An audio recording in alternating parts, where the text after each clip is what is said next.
বিশেষ অনুরোধ, আমাদের চ্যানেল ব্ল্যাক ইনভেনশন মুভিজকে সাবস্ক্রাইব করুন, কারণ আপনাদের সহযোগিতা এবং ভালোবাসা আমাদের জন্য একান্তই কাম্য।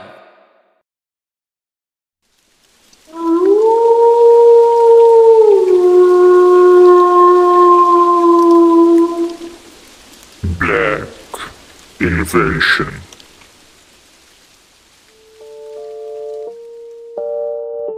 সকলকে স্বাগতম জানাই black invention movies horror audio স্টোরিতে। আজকের গল্প টিএম অরিজিনালস প্রেজেন্টস রাতুল জেসওয়ারার লেখা অভিযান।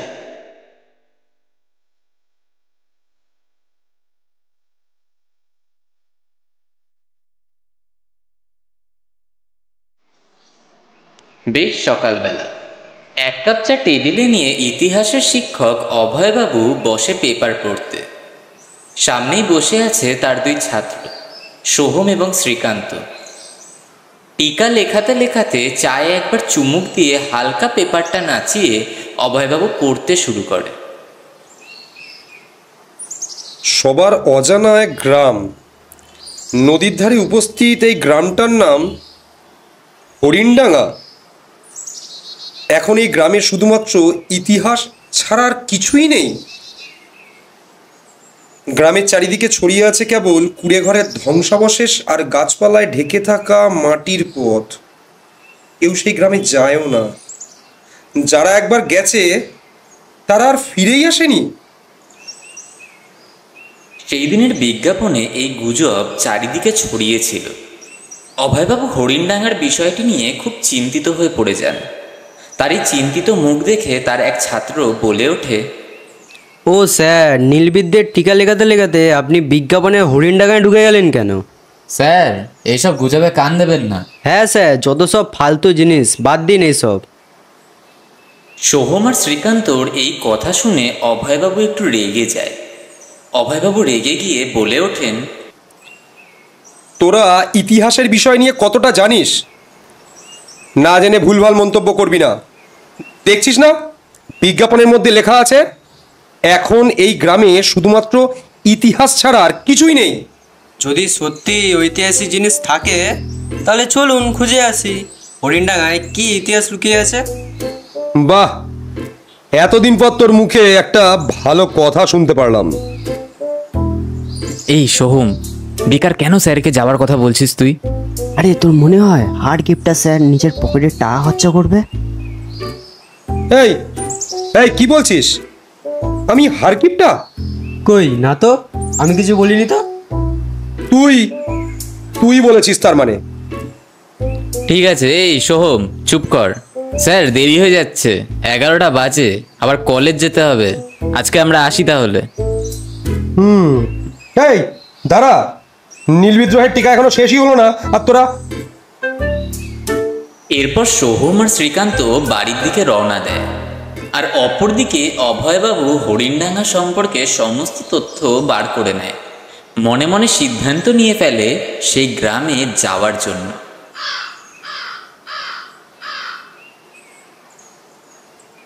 পরের দিন সকালবেলায় সোহম আর শ্রীকান্ত অভয়বাবুর কাছে টিউশনের জন্য পড়তে আসে। ঠিক সেই সময় অভয়বাবু সোহম আর শ্রীকান্তকে বলে ওঠেন, কালকে হরিণডাঙ্গা গ্রাম নিয়ে সমস্ত জরুরি তথ্য সংগ্রহ করে নিয়েছি। ভাবছিলাম আজকে দুপুরের দিকেই রওনা দেব। এই কথা শোনার পর শ্রীকান্ত আর সোহম নিজেদের নিজেদের মুখের দিকে তাকিয়ে অবাক হয়ে যায় এবং বলে, স্যার সত্যি বলছেন? আপনি যাবেন ওই গ্রামে? আমার তো মনে হয় স্যার ইয়ার্কি করছে আমাদের সাথে। তোরা কি আমার ইয়ার্কি মারার পাত্র যে আমি তোদের সাথে ইয়ার্কি মারবো? না স্যার, তা বলছে না শ্রীকান্ত। আসলে আমরা কেউ বিশ্বাস করতে পারছি না যে আপনি যাবেন ওই গ্রামে। তোদের বিশ্বাস হচ্ছে না তো? চল আমার সাথে। সত্যি আপনি স্যার নিয়ে যাবেন আমাদেরকে? নিয়ে যাব তোদেরকে। এরপর সোহম আর শ্রীকান্ত তাড়াতাড়ি অভয়বাবুর কাছে পড়ে বাড়ি চলে আসে। নিজেদের নিজেদের বাড়ির লোকেদের জানিয়ে তারা ব্যাগ নিয়ে রেডি হয়ে যায়। অপরদিকে অভয়বাবু হরিণডাঙ্গা যাওয়ার জন্য নিজের ব্যাগের মধ্যে ম্যাগনিফাইং গ্লাস কম্পাস আর একটা বড় টর্চ লাইট নিয়ে তৈরি হয়ে যায় দুপুরে বেরোনোর জন্য। সময় মতো সবাই বেরিয়ে যায়। রাস্তা দিয়ে হেঁটে যাওয়ার সময় অভয়বাবু সোহম আর শ্রীকান্তকে বলে ওঠেন, বুঝলি সোহম আর শ্রীকান্ত, হরিণডাঙ্গা গ্রাম নিয়ে অনেক কিছু জানতে পেরেছি। কি স্যার, কি জানতে পেরেছি? হ্যাঁ স্যার, বলুন।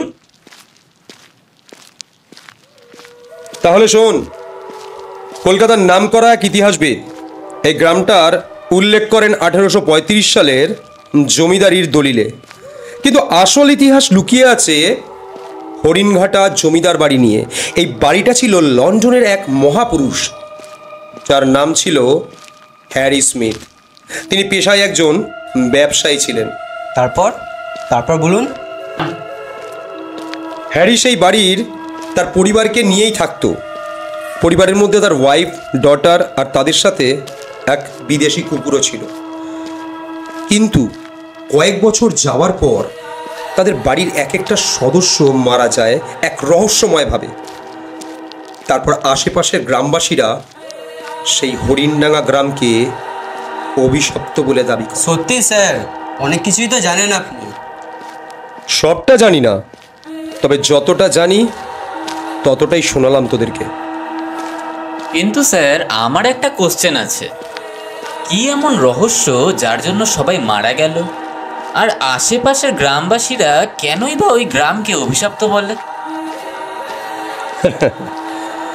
আমার অনেক বিষয় নিয়ে এই জানাটা দরকার, তার জন্যই তো হরিণডাঙ্গা যাচ্ছি।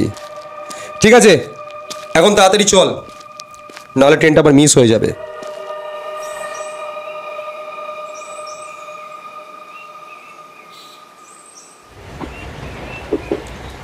এরপর তারা ট্রেনে উঠে পড়ে।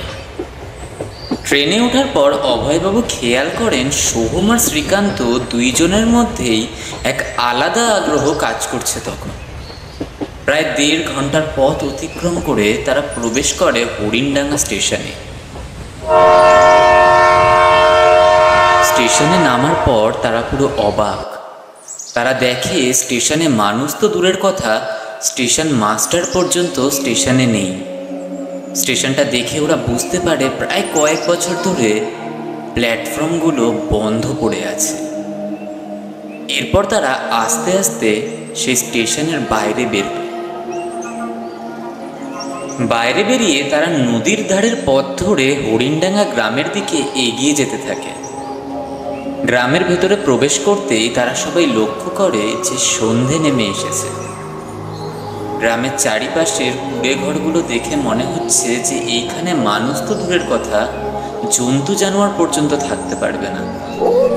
অভয়বাবু চারিপাশটা দেখে বুঝতে পারে হরিণডাঙ্গা এখন আর গ্রামের মতো নেই, এখন হরিণডাঙ্গা জঙ্গলে রূপান্তরিত হয়েছে। ঠিক সেই মুহূর্তে পাশ থেকে সোহম বলে ওঠে, স্যার, এইটা আদৌ হরিণডাঙ্গা গ্রাম তো? আমার তো মনে হচ্ছে আমরা মনে হয় কোনো জঙ্গলে চলে এসেছি। হ্যাঁ স্যার, সোহম ঠিকই বলেছে, কিন্তু আমার প্রশ্ন হলো আমরা চলে তো এসেছি, কিন্তু থাকবোটা কোথায়? আরে দাঁড়া, সব ব্যবস্থা করব। আগে বরং আমাকে জমিদার বাড়িটা খুঁজতে দে। স্যার, ওই দেখুন, ওই বট গাছের পেছনে একটা বাড়ি দেখতে পাচ্ছি। আমার মনে হয় ওইটাই জমিদারি বাড়ি। ঠিক বলেছিস, চল একবার বরং সামনে থেকে গিয়ে দেখে আসি। এরপর তারা সবাই মিলে সেই বট গাছের দিকে এগিয়ে যেতে থাকে। চাঁদের আলোতে ওরা দেখতে পায় সেই ঐতিহাসিক জমিদার বাড়ি। তারা যখন সেই জমিদার বাড়ির 10 ফুটের সেগুন কাঠের দরজা খুলে ভেতরে প্রবেশ করে, তারা অনুভব করে সময় যেন থমকে গেছে। চারিপাশে একরকম বোবা নীরবতা, এমন নীরবতা যা শুধু মৃত্যুর সংকেত দিচ্ছে তাদেরকে। আচমকায় শ্রীকান্তর চুলের ডগা ঠান্ডা হয়ে আসে।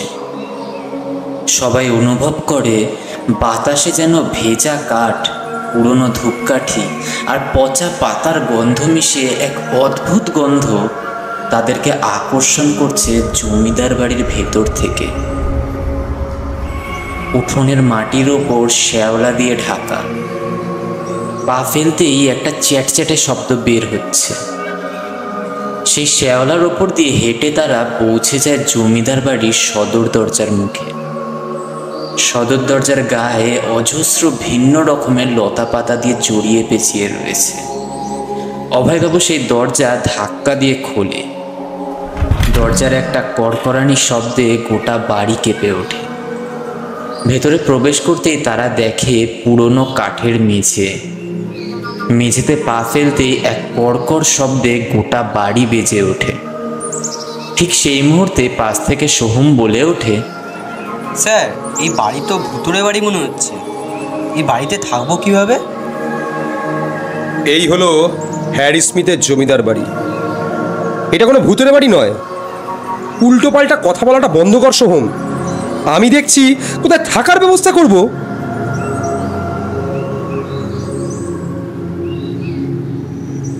এরপর তারা সবাই মিলে দোতলায় যাওয়ার জন্য পুরনো কাঠের সিঁড়ি বয়ে হাঁটতে শুরু করে।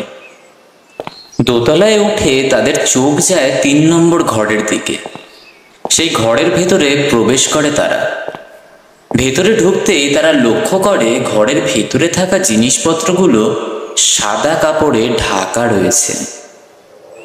একটা কাঠের খাট, একটা বড় আয়না, একটা টেবিল আর একটা আলমারি উপস্থিত আছে সেই ঘরের ভেতরে। এরপর তারা নিজেদের মতো একটু পরিষ্কার করে সেইখানে থাকার ব্যবস্থা করে নেয়।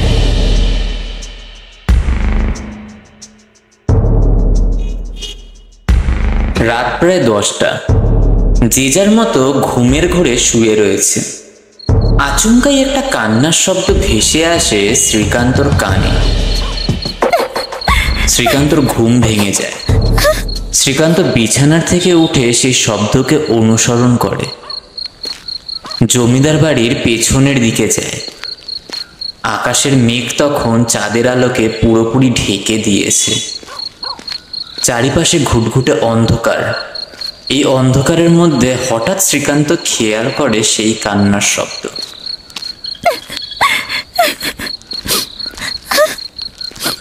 শ্রীকান্ত অনুভব করে কেউ তাকে দেখছে যেন নীরবে। একটা শীতল বাতাস শ্রীকান্তকে ছুঁয়ে চলে যায়। সারা শরীরটা যেন কেঁপে ওঠে তার। ঠিক তখনই শ্রীকান্তর চোখ যায় বাড়ির পেছনে থাকা ডুমুর গাছের দিকে। শ্রীকান্ত দেখে ডুমুর গাছের ডালের উপর বসে আছে একটা বিশাল আকৃতির দাঁড় কাক। সেই দাঁড় কাকটাকে দেখে শ্রীকান্ত অবাক হয়ে যায়। মনে মনে ভাবে যে এত রাতে দাঁড় কাক কিভাবে সম্ভব। দাঁড় কাকটার চোখ দুটো এতটাই লাল যে মনে হচ্ছে আগুনে জ্বলছে চোখের ভেতরটা। সেই দাঁড় কাকটা 1 পা 2 পা করে মগ ডালের দিকে এগিয়ে আসে। আচমকা সেই দাঁড় কাকটা শ্রীকান্তকে আক্রমণ করে আর শ্রীকান্তর ডান পাশের চোখের মণি খুবলে বার করে নেয়। শ্রীকান্ত চোখে হাত দিয়ে মাটিতে পড়ে যায় আর যন্ত্রণায় গলা ফাটিয়ে চিৎকার করতে থাকে। হঠাৎ শ্রীকান্ত শুনতে পারে নূপুরের শব্দ। শ্রীকান্ত সেই অবস্থায় বাম পাশের চোখ খুলে দেখে শ্রীকান্তর সামনে একটা মহিলা দাঁড়িয়ে আছে। মহিলাটা সারা শরীর আগুনে পোড়া। চোখ মুখ দেখার মতো নেই। একটা বিচ্ছিরি মুখ। মুখ ভর্তি শুধু কাটা ছেঁড়ার দাগ। সারা শরীর থেকে অনবরত কালো ধোঁয়া বেরিয়ে চলেছে। সেই মহিলাটা আস্তে আস্তে শ্রীকান্তর দিকে এগিয়ে আসছে। শ্রীকান্ত কি করবে তখন বুঝে উঠতে পারছিল না। শ্রীকান্ত উঠে দাঁড়ায় আর পালানোর চেষ্টা করে। ঠিক তখনই সেই মহিলাটা শ্রীকান্তর গলা চেপে ধরে। শ্রীকান্তকে মেরে তাকে তুলে নিয়ে যায় সেই ডুমুর গাছের ওপর আর শরীর থেকে মাংস টেনে টেনে বের করে খায়।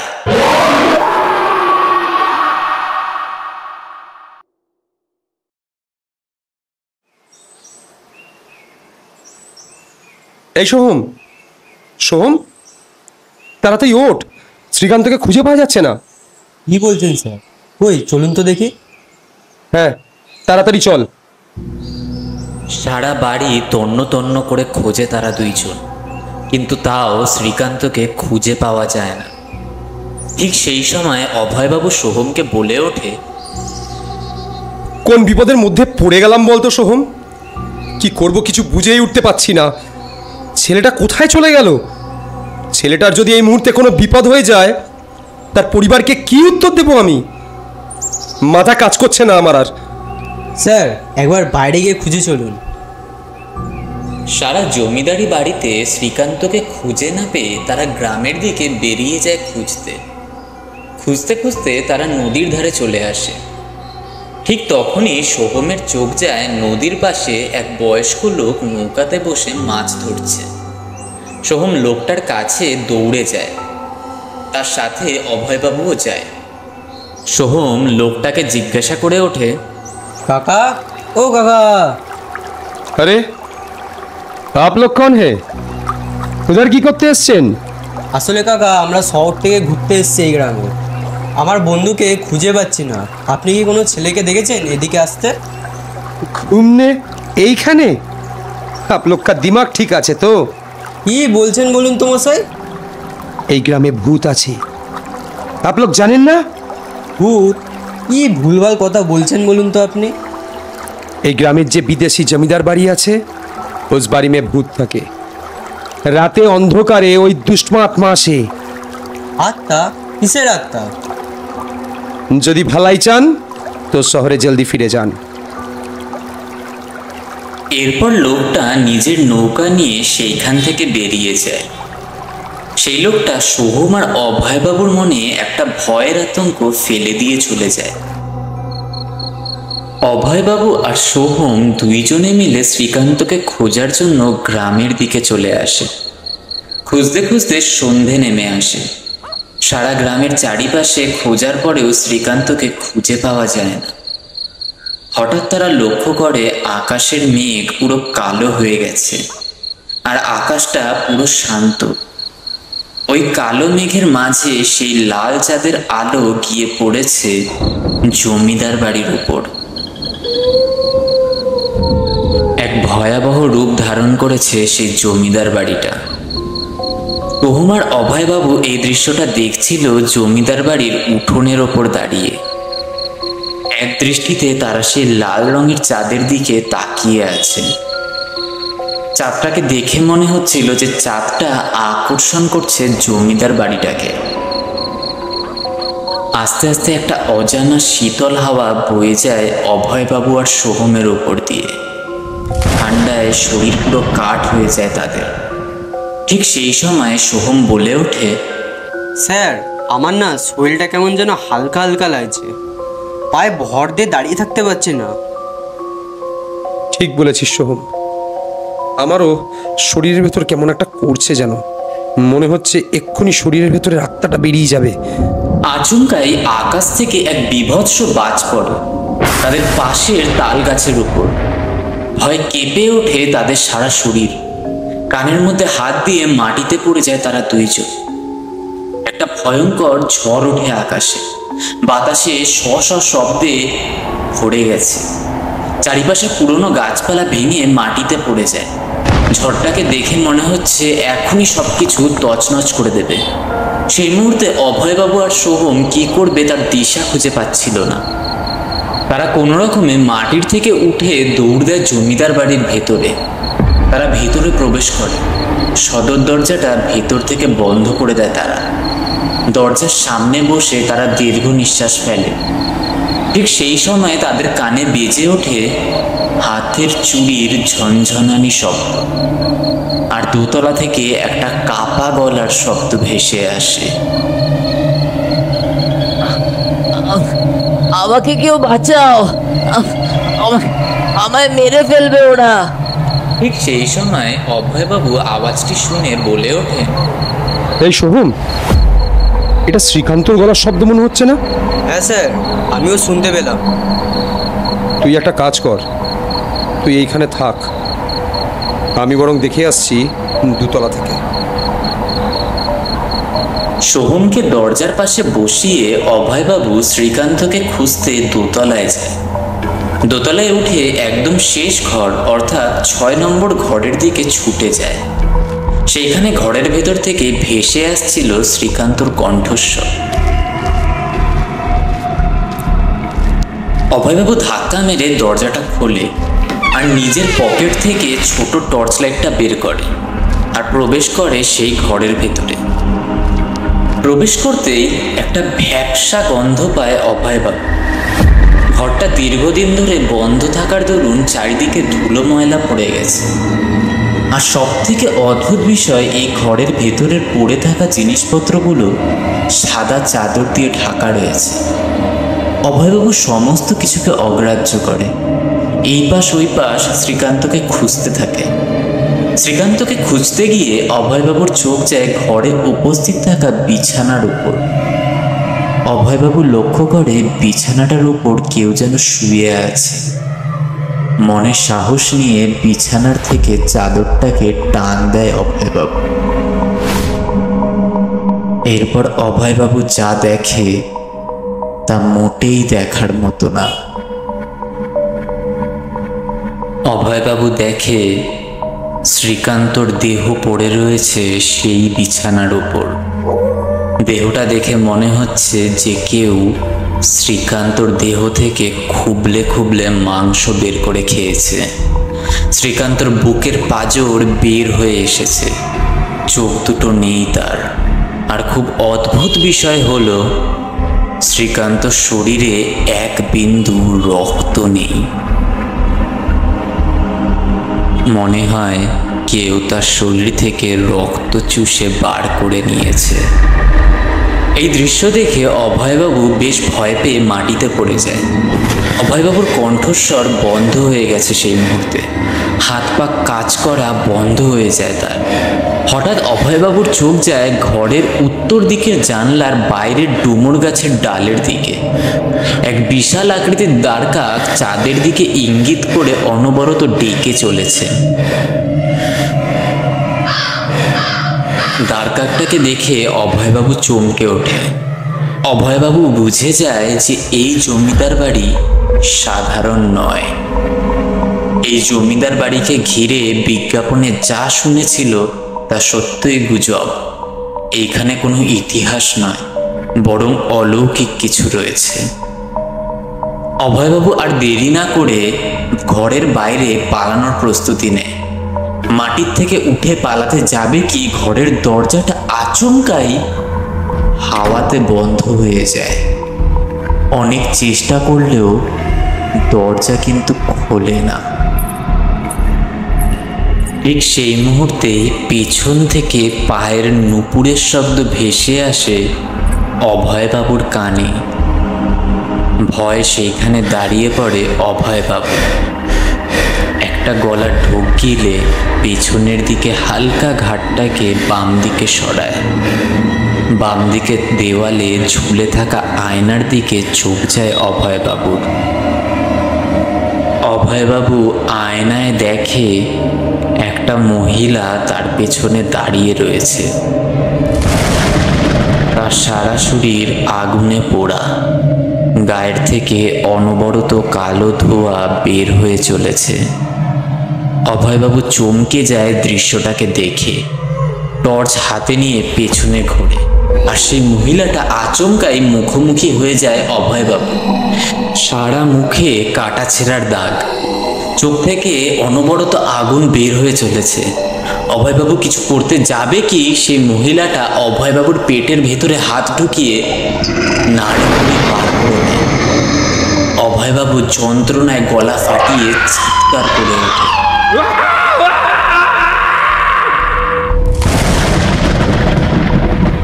এই, এটা স্যারের গলার শব্দ মনে হলো না। আর থাকা যাবে না, এক্ষুনি পালাতে হবে আমায়। সোহম কিছু অস্বাভাবিক জিনিস অনুভব করে। অভয়বাবুর গলার শব্দ পেয়ে ভয়ে সেই বাড়ির থেকে পালানোর প্রস্তুতি নেয়। সদর দরজাটা খোলে সোহম। বাইরের পরিবেশ তখন খুবই খারাপ। চারিপাশে তুমুল ঝড়। ঝড়ের ফলে কিছুই দেখতে পাচ্ছে না সোহম। সাহস করে বাগানে বেরিয়ে পালাতে যায় সে। হঠাৎ সেই ঝড়ের মধ্যে সোহম দেখে একটা কালো কুকুর তার দেহ পুরো আগুনে জ্বলছে। দেখে তার সারা শরীর থেকে কালো ধোঁয়া বেরোচ্ছে ক্রমাগত। সোহম বুঝে যায় যে এই সেই কুকুরটা যার কথা অভয়বাবু বলেছিল। আস্তে আস্তে সেই কুকুরটা সোহমের দিকে এগিয়ে আসছে। মুখ থেকে রক্তের লালা বের হয়ে মাটিতে পড়ছে। এক মুহূর্তের মধ্যে সেই কুকুরটা ঝাঁপিয়ে পড়ে সোহমের ওপর। সোহম নিজেকে বাঁচানোর চেষ্টা করে, কিন্তু শেষমেশ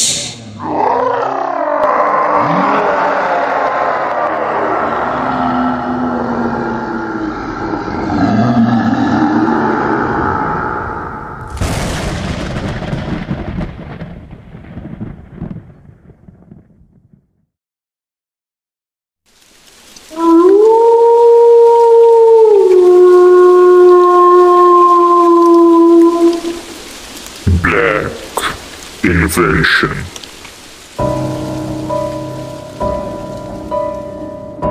নমস্কার বন্ধুরা, গল্পটি ভালো লেগে থাকলে অবশ্যই লাইক, কমেন্ট এবং সাবস্ক্রাইবের মাধ্যম দ্বারা জানাবেন। কোনো ভুল ত্রুটি হলে তা ধরিয়েও দেবেন। দেখা হচ্ছে আবারও শনিবার ঠিক রাত 11টা 11।